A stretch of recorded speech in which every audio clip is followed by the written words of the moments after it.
When a living girl was buried, what happened afterward? In a time when darkness ruled the hearts of men, a father dug a grave, not for a stranger, but for his own daughter. He thought it was honor, but then the fire revealed something no one expected. A scream, a vision, a divine warning that would shatter centuries of cruelty. Headphone, what happened next? Left the world speechless. The sun was burning above the golden desert, and little Luma ran barefoot through the sand, laughing as the wind danced through her hair. Her small feet left tiny prints behind, quickly erased by the breeze. She was just 5 years old, full of joy and dreams, too young to know the cruelty of the world around her. Her favorite thing to do was chase butterflies near the date trees outside the camp. Her mother, Hannah, always smiled when she saw Luma run. "She runs like light," she would whisper, touching her heart. But in the eyes of the village elders, especially the men, Luma was not light. She was a shadow they feared, a disgrace they didn't want to carry. Because Luma was a girl. In that land, in those days before the message of mercy came from above, daughters were not welcomed. People believed that having a daughter would bring shame, weakness, and dishonor. Some thought that a daughter would take their wealth. Others feared that she would grow up to be a burden, or worse, taken by another tribe. In their blindness, they chose cruelty over compassion. It was common for fathers to bury their daughters alive, and no one would stop them. No one dared to speak. The sand had swallowed many such innocent souls, and the stars had watched in silence. But Luma didn't know this. To her, life was a storybook full of colors. She loved sitting by the fire with her mother, listening to stories of the moon and the stars. "Does the moon have daughters?" she once asked. Her mother, hiding her tears, replied, "Yes, and the stars are her children. They shine because she loves them." Luma believed it. Every night she waved at the sky, believing the stars were waving back. Her heart was so pure that even the camels followed her gently when she sang. Her father, Malik, was a strong man. He had fought in many battles, had scars on his arms, and pride in his voice. But he carried a fear, not of swords or enemies, but of what others would say. He often sat in silence when other men laughed at those who had daughters. "Real men have sons," they would say, and he would nod, though his heart ached. Luma had done nothing wrong. She was kind, soft, beautiful. She ran to him every evening, holding out a flower, calling him Baba with joy in her voice. He would lift her in his arms, but his eyes would drift toward the judgment of the tribe. One night, the elders came. They sat around the fire, their eyes sharp, their tongues sharper. They spoke about honor, about lineage, about legacy. They spoke of how daughters weaken the spine of a man. Malik sat quietly, swallowing his pain. One of the elders looked directly at him and said, "You are strong, Malik, but strength also means choosing between love and legacy. You have only one daughter. Don't let her ruin your name." That night, Malik didn't sleep. He watched Luma in the corner, hugging her blanket, her cheeks soft, her breath calm. His heart was at war with itself. A storm of shame and love battled within him. The next morning, he told Hannah to dress Luma in her best clothes. "We are going on a journey," he said. Hannah's eyes filled with fear. She had heard stories. She had seen mothers lose their daughters, but she was helpless. In that land, a woman's voice was like a whisper in a storm, easily lost. She hugged Luma tighter than ever, combed her hair, kissed her forehead, and whispered, "Whatever happens, the sky sees you." Luma walked beside her father, holding his hand. "Where are we going, Baba?" she asked, smiling. Malik forced a smile back. "To a special place," he said. The sun was rising, and the wind was dry. After walking for an hour, they reached a quiet place outside the village. There was nothing there but sand and silence. Malik had brought a small shovel. Luma didn't understand. She started picking up stones and humming. Malik dug slowly. Each strike of the shovel was heavy, not just in the ground, but in his soul. As the hole grew deeper, Luma stopped playing. "Baba, what are you doing?" she asked, her voice soft. Malik didn't answer. He was trembling. His hands were shaking. He remembered her first steps, her first words, the way she called him hero when he lifted her in the air. But the pressure of the world was louder than the cry of his heart. When the hole was ready, he looked at her. She smiled at him, still trusting, still innocent. He picked her up. "Baba," she whispered, "why are you crying?" He placed her in the hole. At first, she thought it was a game. She laughed. "Baba, what are we playing? Why is the ground so cold?" He didn't answer. He picked up a handful of sand. His hands were ice. The sky above grew silent. The wind paused. Even the birds stopped flying. The first handful of sand fell on her feet. "Baba, stop. My dress will get dirty." Another handful. "Baba, my eyes. I can't see." She started coughing. Sand entered her mouth. Her smile faded. "Baba, please." She screamed. She cried. Her hands reached up, but no one pulled her out. The sand kept falling. Her last words were, "I want to go home." Silence. The earth swallowed her. A small mound stood where joy once lived. Malik fell to his knees, unable to speak. The sun hid behind a cloud, ashamed to shine.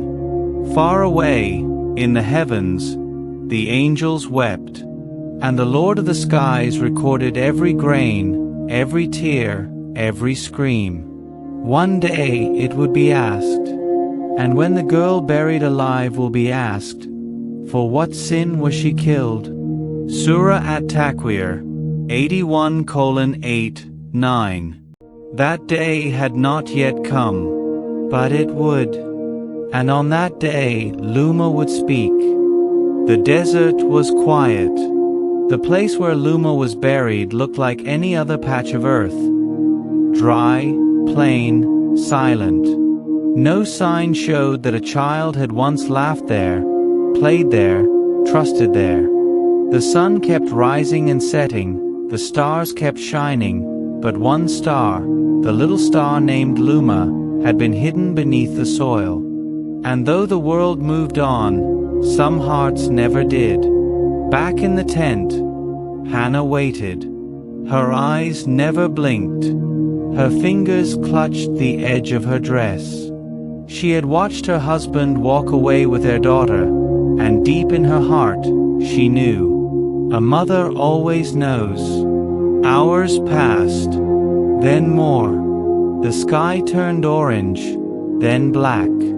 Malik returned alone. He stepped into the tent with dust on his face and sorrow in his eyes. Hannah looked at him, but he didn't meet her gaze. she whispered. "Where is she?" Malik opened his mouth, but no words came out. His lips trembled. She stood up and screamed, "Where is my daughter?" Silence. He sank to the ground like a broken tree. Tears streamed down his face. "I had no choice," he whispered. "They would have never accepted her. They called her a curse. I couldn't carry their shame anymore." Hannah slapped him with all the strength her grief could give. "You didn't bury shame, Malik. You buried light. You buried our mercy. You buried our home." That night, she didn't sleep. She sat outside the tent and looked up at the sky, searching for the stars. "Shine, Luma," she whispered. "Shine above what they buried below." She cried till her voice cracked, and then, in the stillness, she heard something strange, like laughter in the wind. A soft giggle, like her daughter playing in the breeze. But it faded. Only the pain remained. Days turned into weeks. Hannah stopped speaking. She stopped cooking. She stopped smiling. She wandered in the desert, barefoot, looking at every dune as if it might open and return her daughter. People called her mad. The same people who remained silent when Luma was taken. The same people who praised Malik for being brave. He had now become an example, a man of strength, honor, and courage, all for killing a child. But in the nights, Malik couldn't sleep. Every time he closed his eyes, he saw Luma's hands reaching up, her voice calling, "Baba, please." He tried drinking. He tried riding out into long journeys. He tried praying to his idols, offering them incense, asking them to forgive him, to bring peace to his heart. But there was no answer. Only silence. The silence of a buried soul.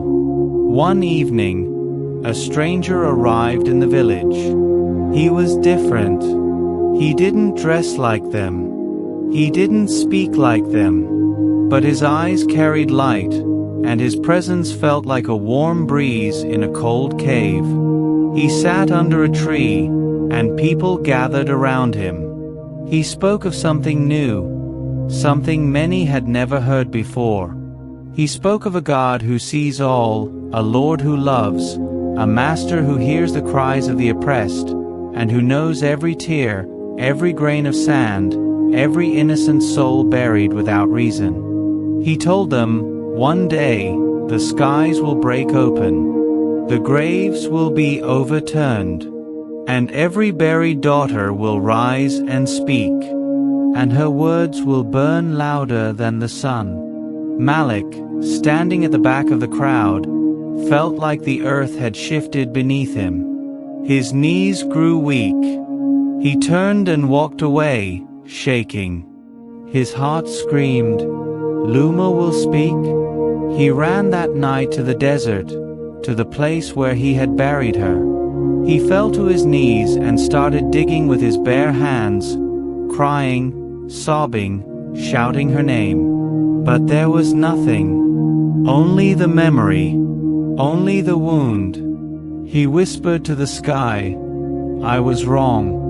I was weak. I was blind." But the sky didn't answer. From behind, Hannah stood watching him. Her eyes no longer held hate, only sorrow. She walked to him slowly and sat beside him on the sand. "I see her in every cloud," she said softly. "I see her in every dream." Malik held his face in his hands. "Will Allah ever forgive me?" Hannah looked up. "Maybe he will. But Luma must speak first, and her voice will decide." That night, both of them sat under the stars, side by side, like strangers, like sinners, like parents without a child. They looked up, and for a brief moment, a star blinked, brighter than the rest. Was it Luma? No one knows. But someone was watching, and someone was recording. Because, as the messenger of the Lord would later say, the pen has written, the ink has dried, and every soul will be questioned, even the buried ones. Years passed. The desert changed slowly, but the hearts of the people began to change faster. A new sound was spreading across the land, not the beat of drums or the clash of swords, but the soft, powerful voice of truth. The stranger who had once spoken under a tree was no longer unknown.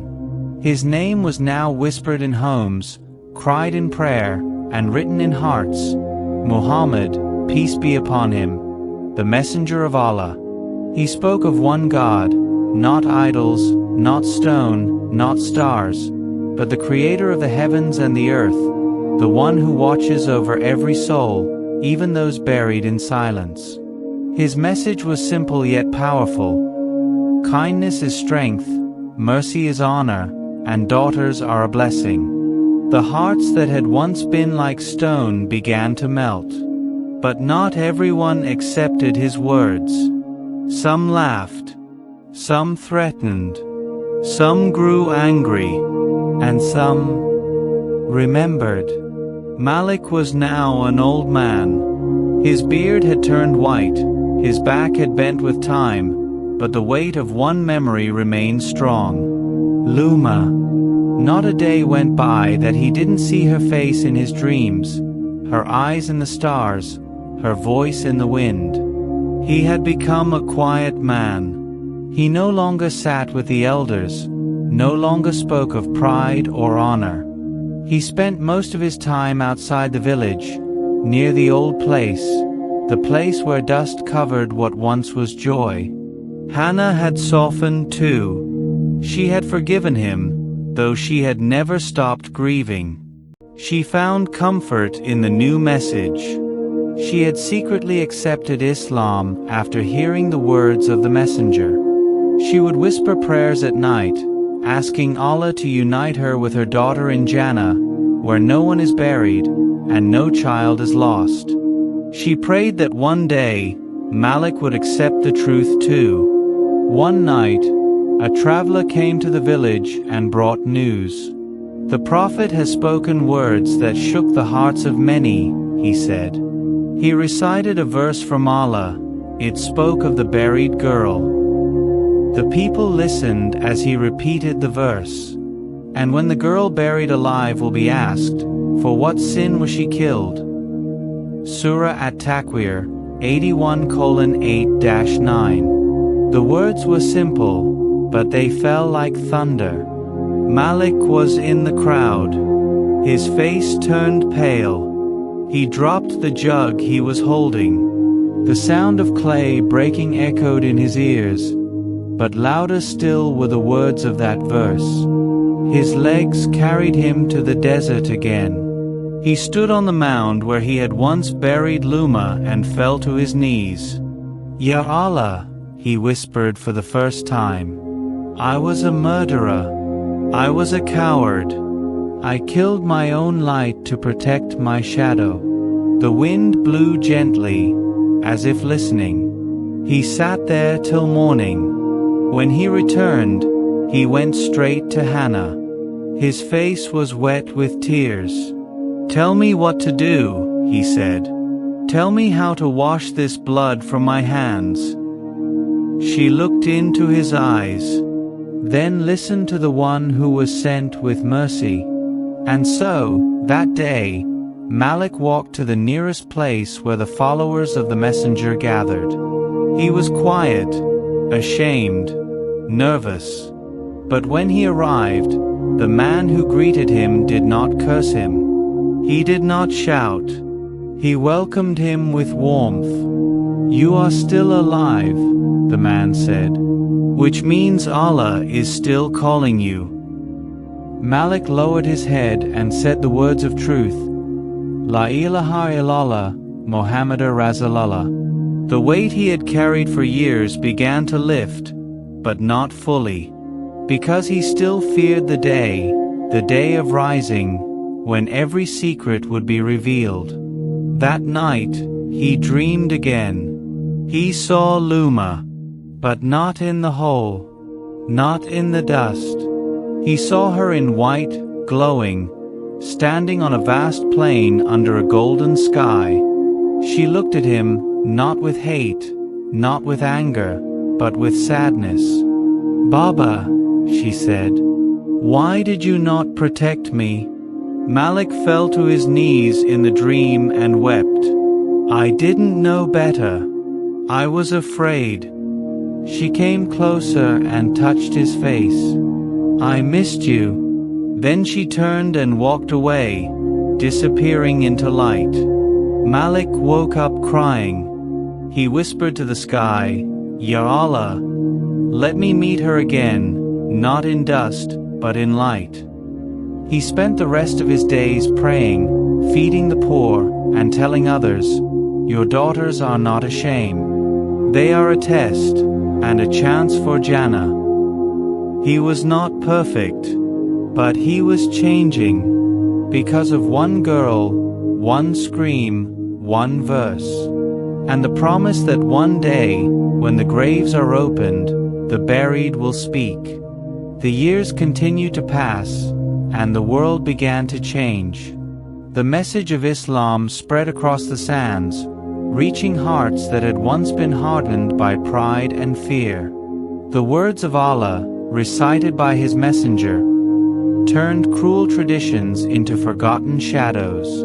The days of burying daughters had come to an end, but the pain of those who had been buried never faded. Malik was now too old to walk far. His hands shook. His eyes had grown dim, but his soul had found a kind of peace.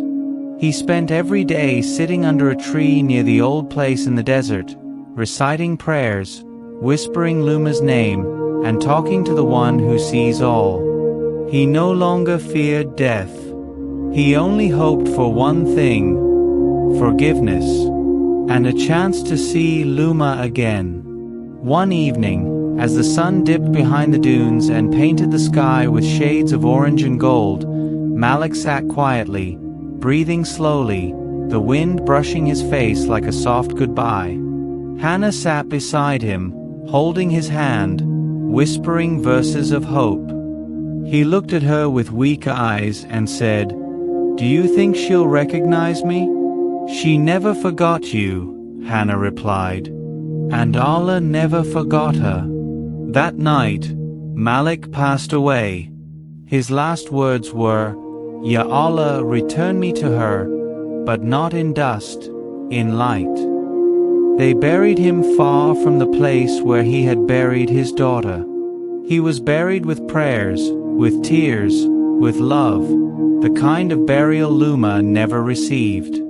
Hannah wept at his grave, not just because he was gone, but because she believed, with all her heart, that maybe, just maybe, he had made peace with Allah, and that Luma would be waiting. But this story doesn't end with death, because the real story begins when the sky cracks open. On that day, the day of judgment, the earth will shake, the graves will rise, and every soul will return to stand before the Almighty.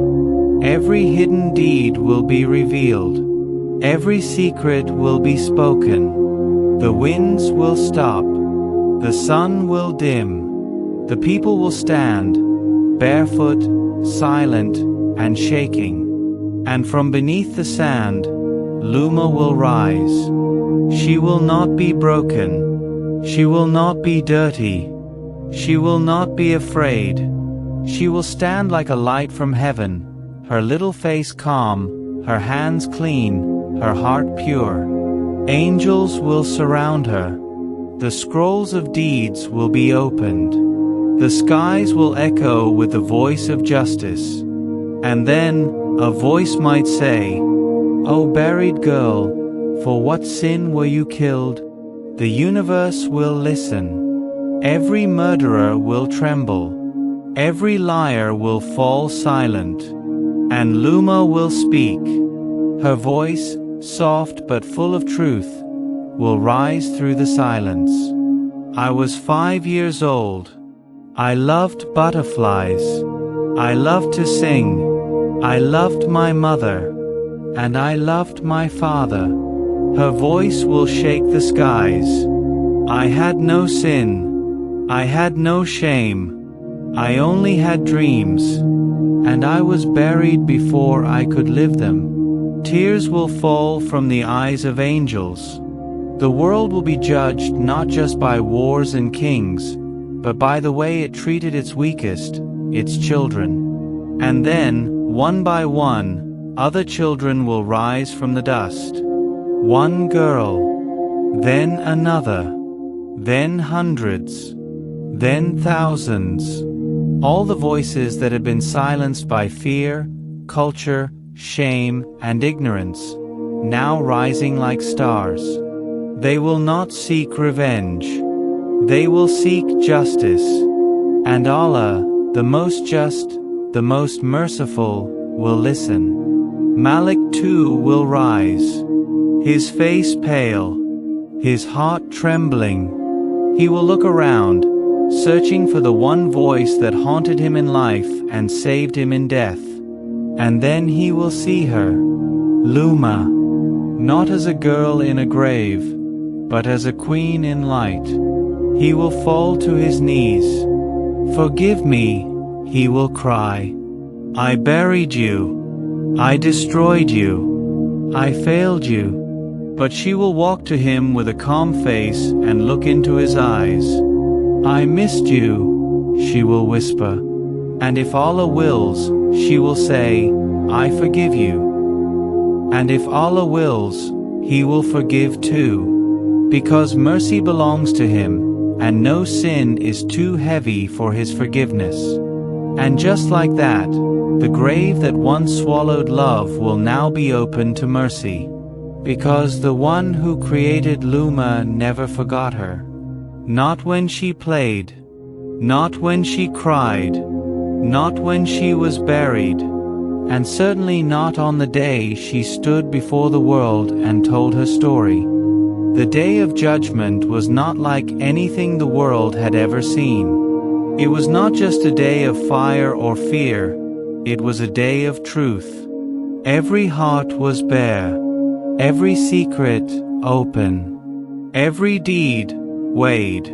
Kings stood beside slaves, mothers beside sons, rich beside poor, and children, the smallest, the forgotten, the buried, stood in the front rows, their voices loud, their innocence shining.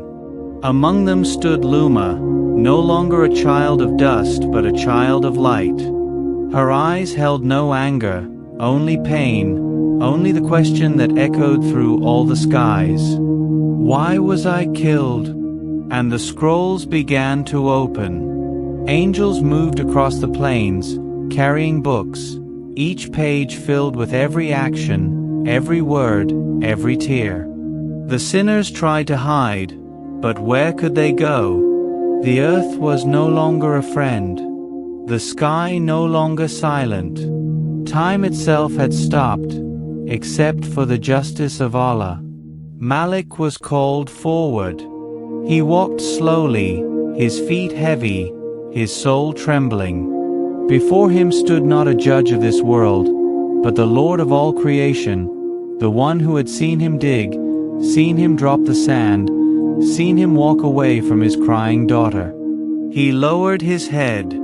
Ya Allah, he whispered, I have no excuse. The angels presented his scroll. They showed the moment, the day, the place. They showed Luma's laughter turning into screams. They showed his hands trembling. They showed the world turning away. But they also showed the change. They showed Malik returning to the same place and crying in the dust. They showed his prayers, his charity, his repentance, his sleepless nights, his trembling voice asking for forgiveness. They show the moment he said, La ilaha illallah, with real tears and real shame. And then, the voice said, Let the girl speak. Luma stepped forward, her dress glowing, her hair shining like moonlight, her eyes deep with truth. The whole world listened. The skies held their breath.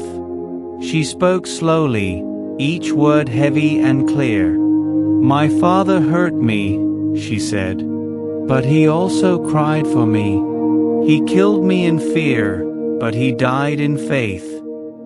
He buried me in darkness, but he sought the light. She paused. I forgave him, and a hush fell across the field.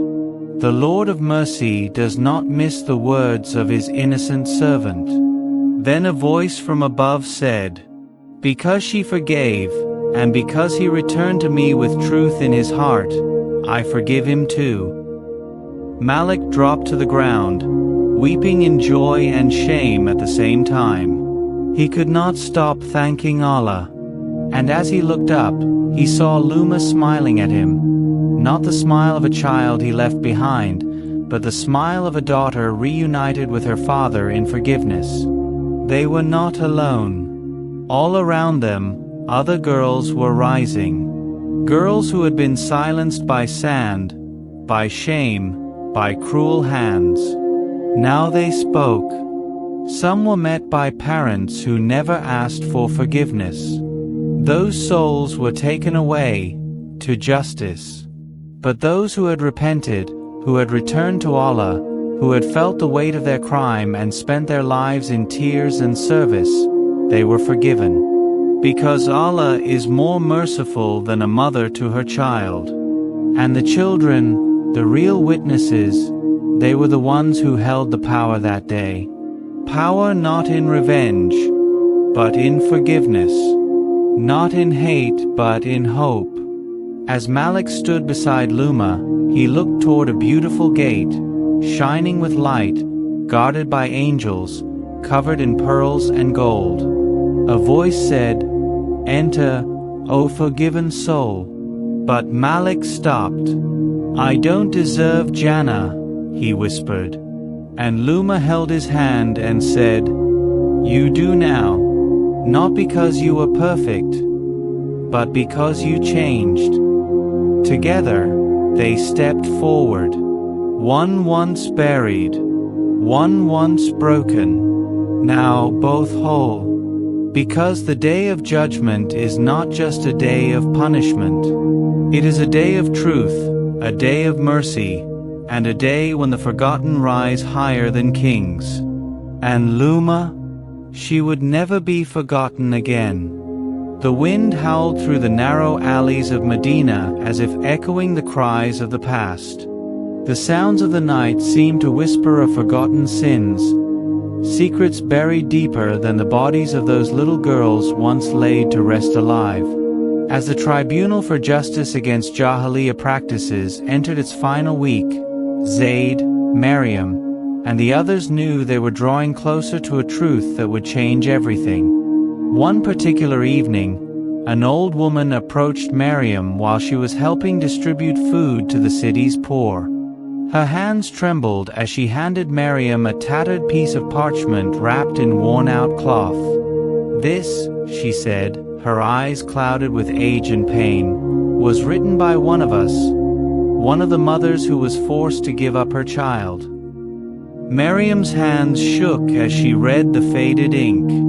He held her by her ankles, and I screamed, but my voice was silence in his world. My baby's eyes were looking for me until the dust swallowed her cries. I begged the gods he worshipped, but they were deaf. My womb aches even now. It was signed only with the mark of a handprint. Zayd was called immediately. They rushed the letter to Laith, who, through careful ink analysis and the pattern of dialect, matched it to a group of 6 women who had lived in a nearby hamlet 3 decades ago. All had lost daughters at birth, daughters they were told had died of illness. But now it was clear, they had been buried, alive. The next morning, Miriam and Zaid visited the hamlet. The air there felt heavier, the ground colder. Beneath an old, dried-up well, they found something unthinkable, a secret chamber sealed with stone, covered in old tribal symbols. It took hours to break the stone, but what they found inside turned the blood in their veins to ice. Bones, tiny garments, and trinkets of infants. One wall bore markings, dates, names, and a single verse, scrawled in what seemed to be charcoal. And when the buried alive is asked for what sin she was killed. Surah at-Takwir. This was no ordinary burial ground. It was a mass grave for the daughters of arrogance and ignorance. Miriam collapsed, weeping. Zaid stood motionless. Behind them, one of the elders of the hamlet, shaken by guilt, confessed that this chamber was used for over 2 generations by one of the wealthiest clans in Arabia, those who believed that girls brought shame and misfortune. The mothers were told their daughters died during labor. In reality, they were silenced before they could ever cry out. Miriam screamed into the sky, her voice cracking, "What cruelty is this? Who are we if we let this continue?"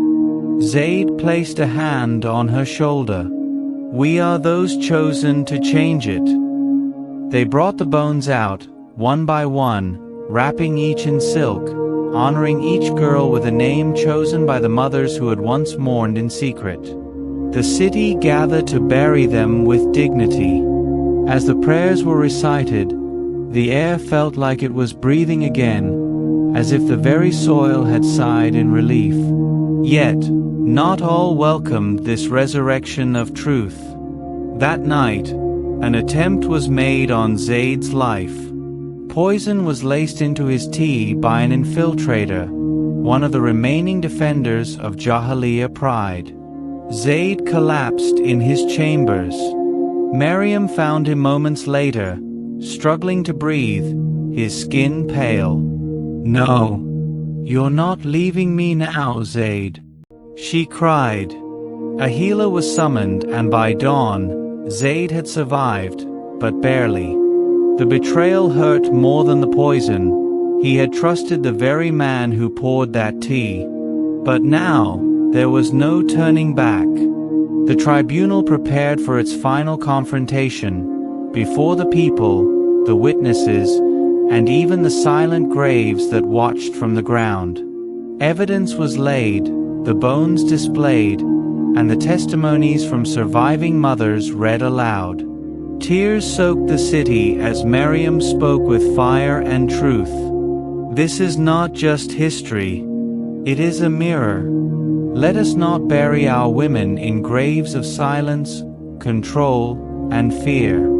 Let this be the last time a girl's breath is stolen before she even learns to speak. And then she quoted from Surah An-Nisa, "O mankind, fear your Lord, who created you from one soul." 4:1. The silence that followed was sacred. But justice still had one shadow left to uncover. The night was heavy with silence. Not the comforting kind, but the kind that presses against your soul and makes you question everything you've ever known. Sarah sat beside the girl, now resting after the trauma of nearly being buried alive. She was safe, but her innocence had been stolen forever. The fire had shown the villagers what centuries of pride and ignorance had blinded them to. The light of truth is more terrifying than darkness if you've never been taught how to face it. Imam Yusuf sat alone in the mosque, the Quran open before him. He had failed to awaken the people before tragedy struck. Yet in this failure, he saw a door of tawbah, repentance, not just for individuals, but for the entire community. The flames hadn't just devoured a grave, they had burned centuries of cruelty. But not everyone was ready to change. Several elders argued that the girl's survival was against God's decree, that to interfere was to defy tradition, as if God had ever commanded the murder of the innocent. But their words rang hollow in the face of the child's terrified eyes and the testimony of Sarah, who had read the verses aloud for all to hear. "Do not kill your children for fear of poverty." The divine voice had pierced through stone hearts. In the days that followed, a tribunal was held. The father of the girl, a broken man now shaking with guilt, stood before the crowd. He admitted everything: the shallow grave, the tears of his daughter, and the fire. Oh, the fire that danced like a living being, chasing him away before he could commit the ultimate sin. "I saw something," he said, voice trembling. "In the flames. A hand. A face. I don't know what it was, but it stopped me. It saved her. It wasn't from this world." Many scoffed. Some crossed themselves in fear. But Imam Yusuf knew what it had been. The mercy of the unseen, the force of truth, the echo of Al-Furqan, the criterion between right and wrong.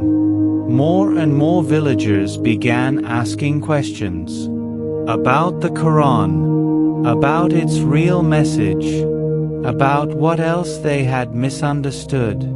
The women, especially, came to Sarah secretly at night, asking for verses, meanings, guidance. And in every verse, they found what had been denied to them for centuries: dignity, equality, and divine love. But as light spreads, so does the shadow fight harder. One night, Sarah found a bloodied animal carcass nailed to her door. A warning, a threat, a whisper of the old world refusing to die. She didn't flinch. The next day, she gathered every child, boy and girl, in the center of the village and began to teach. Letters, words, verses. The first was always, "Read, in the name of your Lord who created." She knew the threat was real. She could feel eyes watching her, waiting for a moment of weakness. But she had seen death in the eyes of a child about to be buried. She had seen angels in fire. She had no fear left, and neither did the girl who had once screamed in silence. Her voice, once nearly buried forever, now echoed through the village as she recited the Quran, proud, loud, and fearless. But deep in the woods, in the shadows where no light reached, something else had awakened. Something old. Something that remembered blood. Something that had always thrived in silence and would not let the dawn come easily. In the desolate hush of the underground crypt where hope had once faded, Aisha stood face to face with the entity that had haunted generations, an ancient being born from centuries of injustice, lingering rage, and unitoned sins against women. The air thickened as the walls wept with blood, not of violence, but of memories never laid to rest. The creature, formed from the whispers of abandoned mothers, the cries of orphaned daughters, and the silence of abused wives, was not just a horror, it was truth incarnate, a mirror of the forgotten. But Aisha was no longer afraid. Behind her stood a mirror, glowing with divine light. In her arms, she held the ancient scroll, its ink made from tears and prayers of countless souls who were never heard. The voice of the Quran, which once trembled through Aisha's lips in fear, now thundered with divine rage and mercy. Indeed, Allah commands justice and excellence. She recited, her voice breaking every curse, every chain. The creature howled, not in fury, but in sorrow, as it began to dissolve into golden dust, piece by piece. Its cries became voices, clear, human voices, of the women it had consumed. I was buried alive. I was silenced. I was shamed. I was blamed. And as Aisha wept, she raised her hands in a final plea. Forgive us, O Lord, for we allowed silence where we should have spoken. Raise their honor where we buried their truth. Above, the storm lifted. The earth cracked not in destruction, but in release. The spirits, once imprisoned, soared skyward, toward mercy, toward justice. The town awoke with a change they couldn't explain. The air smelled fresher. The birds returned. And the old well, once cursed, now reflected stars even at daybreak. Yusuf, his body still weak, found Aisha in the center of the field, praying in the direction of Makkah. The sun kissed her face, and behind her stood not just a mirror, but dozens of luminous figures, all once wronged and forgotten, now guardians of those who finally remembered. Their story spread far and wide, not as a legend of horror, but as a truth of redemption. The teachings of Surah and Nisa were not just recited anymore, they were lived. Laws were changed.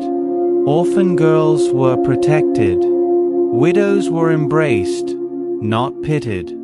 Daughters were celebrated, not hidden. Years later, Aisha opened a shelter named the House of the Forgotten, where no woman would ever be turned away again. Its foundation was made from the stones of the very well where injustice once whispered, and at the entrance, carved into marble, were the words, "Never again shall we bury light in the dark.